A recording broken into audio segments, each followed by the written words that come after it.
Ezequiel.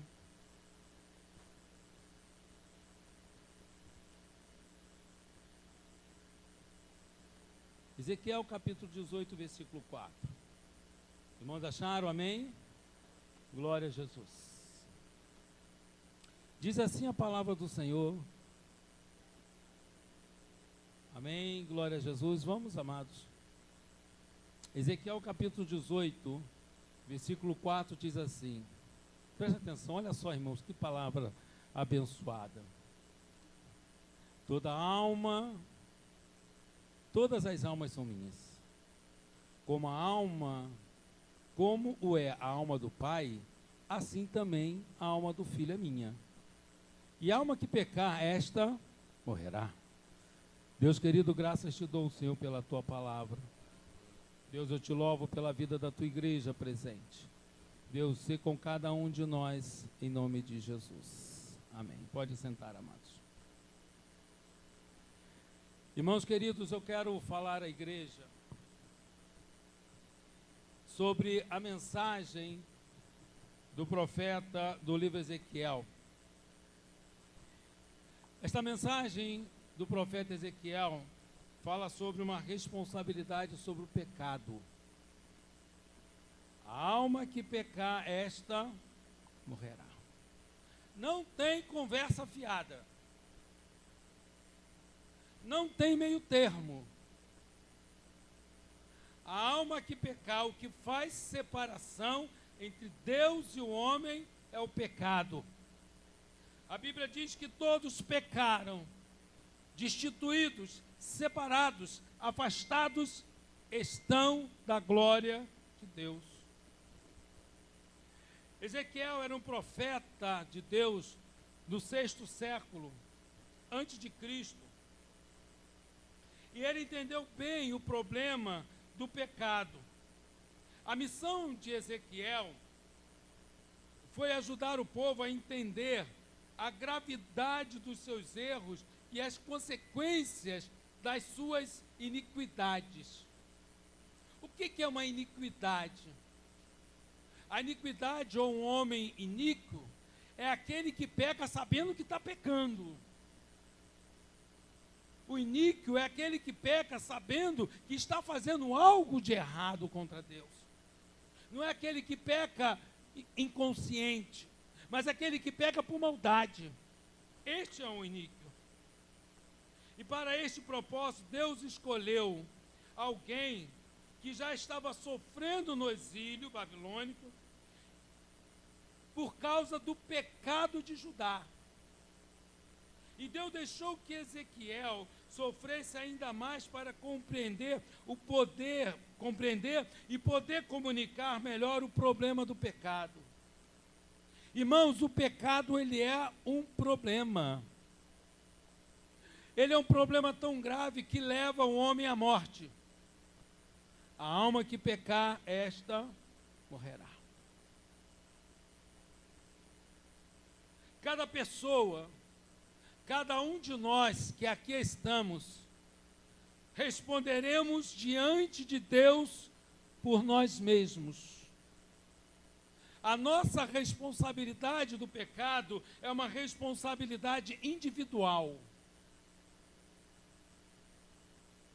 Há uma pergunta, nestas palavras de Ezequiel, uma pergunta de Deus, como se dissesse: ei, o que vocês estão pensando? Por que vocês ficam dizendo que estão sofrendo por causa do pecado dos seus pais? O povo de Israel, nessa época de Ezequiel, eles diziam que estavam no cativeiro babilônico por causa do pecado dos pais deles. O pecado dos pais deles é que levaram eles para o cativeiro babilônico. E Deus fez, não é isso, olha. Deus disse no versículo 4, olha, todas as almas são minhas. Como é o Pai, assim também é a alma do Filho. Toda alma que pecar, esta morrerá. E deixa bem claro, irmãos, que a responsabilidade é individual. A Bíblia ensina que o pai não salvará o filho, e nem o filho salvará o pai. Os pecados que levaram o povo de Israel ao cativeiro babilônico foram cometidos ao longo do tempo, pelos antepassados deles. Seria mais fácil o povo desta época querer transferir a sua culpa para os outros. Os pecados ao redor, os pecadores ao redor de Ezequiel se sentiam vítimas, se sentiam vitimilizados por causa do pecado dos outros. E eles estariam sofrendo por causa dos outros.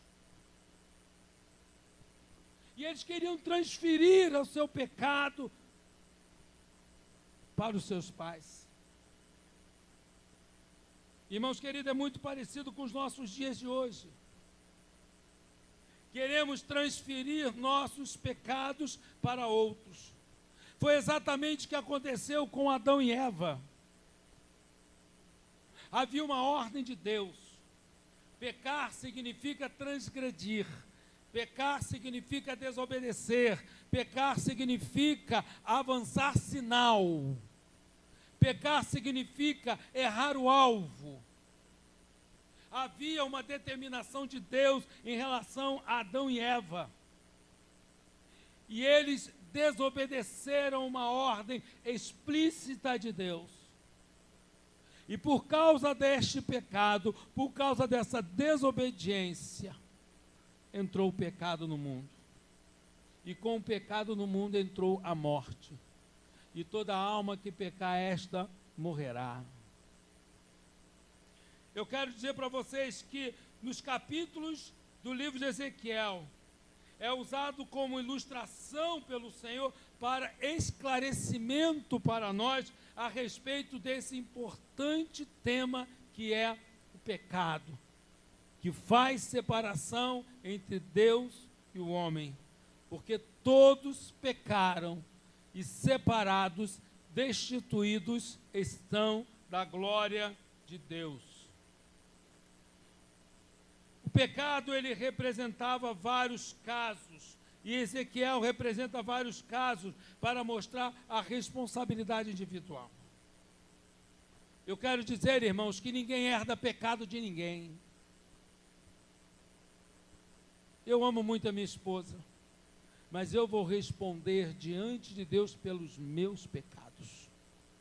A minha mãe que está aqui presente, com certeza ela me ama muito, mas eu vou responder pelos meus pecados. Ela responderá pelos pecados dela. Nós somos responsabilizados por Deus individualmente. Na história de Adão e Eva, Adão quis transferir a sua culpa para a mulher, dizendo para Deus: olha, Deus, foi a mulher que tu me deu. A mulher, por sua vez, ela quis transferir a sua culpa para o animal, a serpente, dizendo: Senhor, foi a serpente que me enganou. Sabe, irmãos, não há pecado herdado. Um homem, ele pode ter a infelicidade de ter um filho mau caráter, um filho bandido,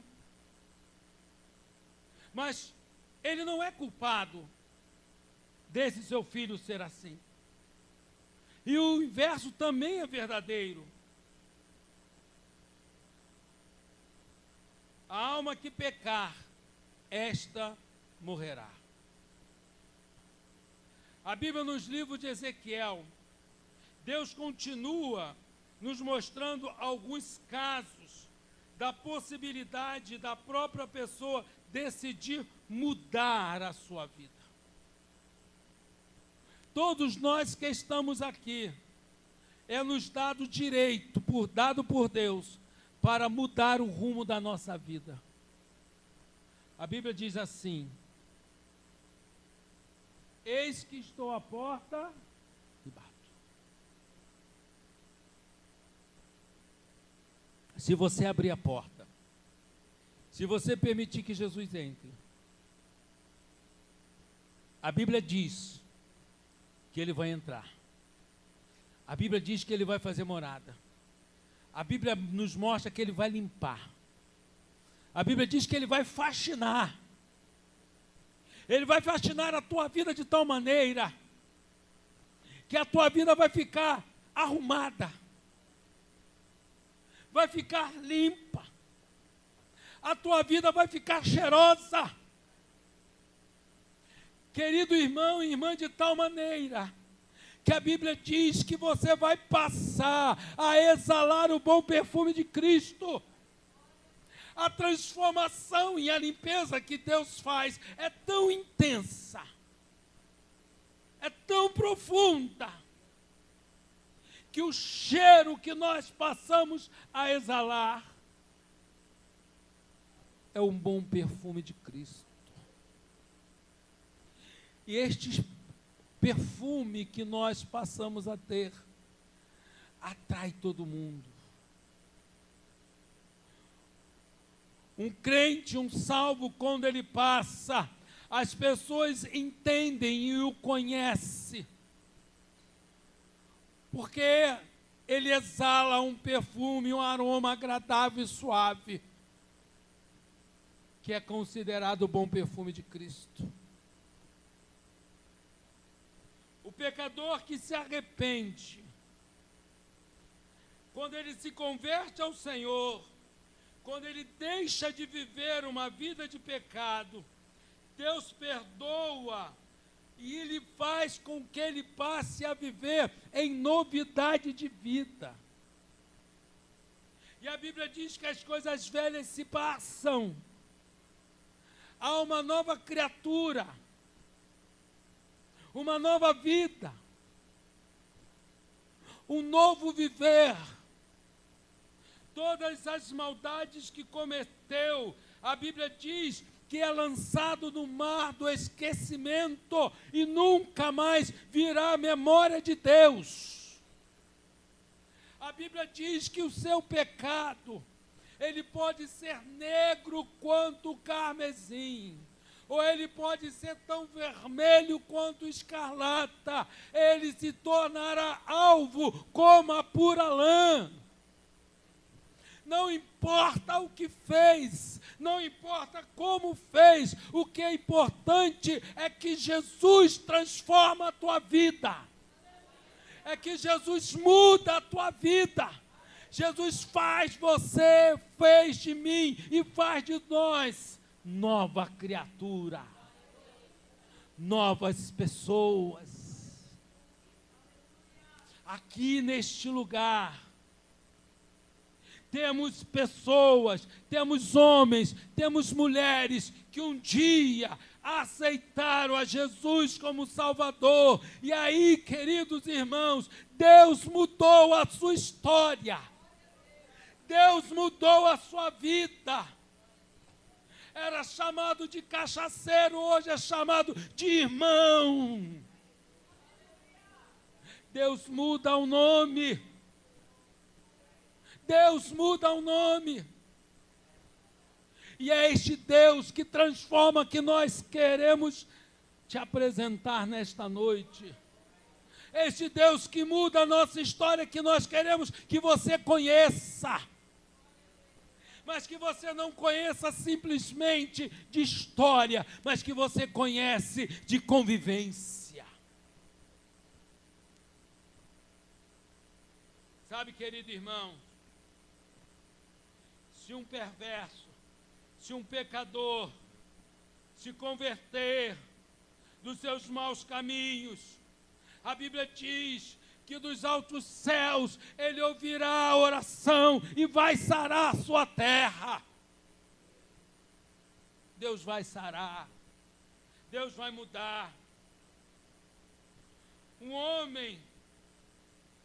Se um homem justo, se um crente se desviar do caminho do Senhor e se tornar um pecador, olha só, eu quero dizer que a Bíblia é uma espada de dois gumes. Ela mostra uma condição, também mostra outra. Ezequiel está mostrando que se um homem pecador se arrepender, Deus muda a vida dele. Versículo 21 e 23 de Ezequiel 18. Mas também mostra no versículo 24 que se um crente, um homem dito justo, se afastar dos caminhos do Senhor e se tornar um pecador, ele não será mais alvo das bênçãos de Deus e das suas coisas boas que ele fez no passado. Deus não se lembrará mais. Diz assim o versículo 24 de Ezequiel capítulo 18. De todos os atos de justiça que tiver praticado, não se fará memória. Irmão e irmã querida, eu quero te dizer uma coisa. Desperta tu que dorme, tu que está em pé, vigia para que você não caia, porque o diabo, teu adversário, ele está procurando um momento para te dar uma rasteira e te jogar no chão e te lamear. Mas eu quero te dizer, irmão, assim como o pecado é uma responsabilidade individual, você como salvo, você tem uma responsabilidade com o próximo. A Bíblia diz, lá em Ezequiel capítulo 3, que Deus te colocou como atalaia. Deus te colocou na torre de vigia. Deus te colocou como um sentinela. E o sentinela, ele tem uma responsabilidade de vigiar pelos outros. O sentinela, ele vigia por ele e vigia pelos outros. O pecado individual traz consequências para o próprio pecador. Mas quando você está na torre de vigília, as consequências do pecado também é para os outros. E Ezequiel nos mostra a consequência quando está na torre de vigília. E aí, queridos irmãos, o que pode acontecer? Pode acontecer de você não vigiar o pecador. E se vier o perverso, e se você não falar para o perverso da necessidade dele se converter, o que pode acontecer? O perverso pode morrer nos seus pecados. E aí o atalaia será culpado. Deus te colocou como vigia, irmãos, para pregar as boas novas de salvação. Deus colocou pessoas ao seu lado para ouvir de você uma palavra vinda do céu. A Bíblia diz que nós temos uma grande missão, de ir por todo mundo e pregar o evangelho a toda criatura. Você é um missionário, você é uma missionária de Deus. Você é um missionário, uma missionária vinda da parte de Deus para proclamar o ano aceitável do Senhor. Deus não te chamou, querido irmão e querida irmã, para à toa. Você é uma missionária de Deus. Você é um missionário de Deus para falar ao mundo que Jesus salva, que Jesus cura, que Jesus transforma.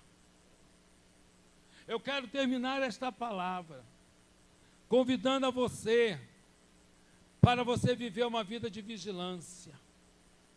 Guardai, porque o nosso adversário anda ao seu redor e derredor, buscando um momento, buscando uma situação, buscando uma condição para ganhar a sua alma. Mas hoje é colocado diante de nós uma escolha. E eu espero que você escolha Jesus para que viva. Esperamos que nós entregamos a nossa vida ao Senhor. Entregamos a nossa vida nas mãos do Senhor, para que possamos viver viver uma vida plena, uma vida abundante, guardada em Cristo Jesus, o nosso Senhor e Salvador Jesus Cristo. Eu quero saber, amados irmãos e irmãs, se tem alguém neste lugar, nesta noite, que deseja aceitar a Jesus Cristo como seu Salvador pessoal. Nós queremos orar por você. Nós queremos interceder a Deus pela sua vida. Entregue o teu caminho ao Senhor, confia nele, e Ele tudo fará. Porque a alma que pecar, esta morrerá. Escolham, pois, a Cristo Jesus para que vivam.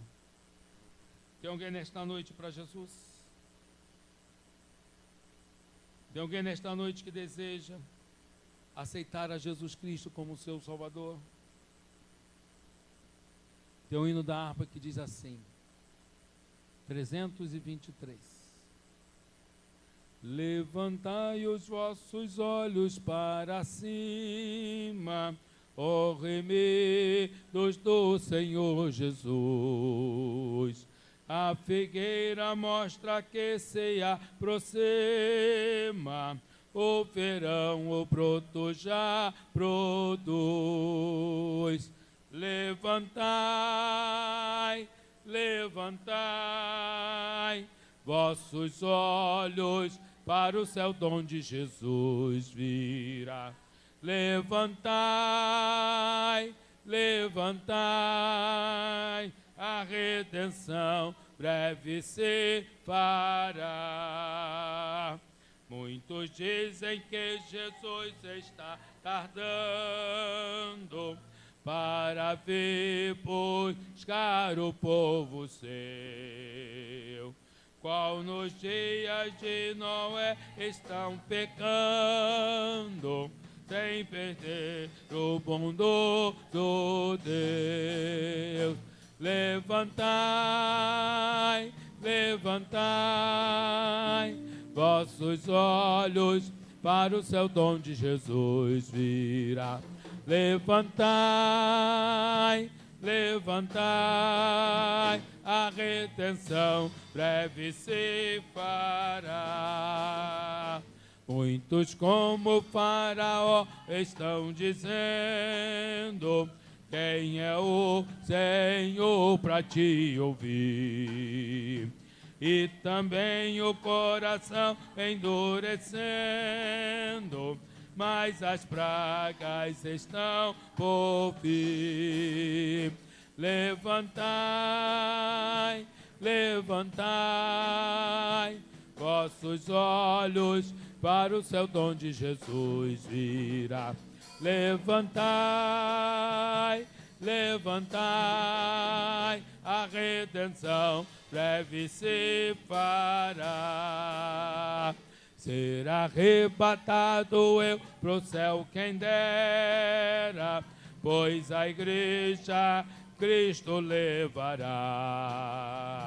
A figueira está em flor, é primavera, levantai os vossos olhos já. Levantai, levantai vossos olhos para o céu donde Jesus virá. Levantai, levantai, a redenção breve se fará. Amém. Tem alguém para Jesus nesta noite? Nós queremos terminar este culto em nome de Jesus. Nós queremos, vem cá, Fernandes, vamos orar por você. Vou orar por você até Jesus, até você deixar o Espírito Santo habitar no teu coração.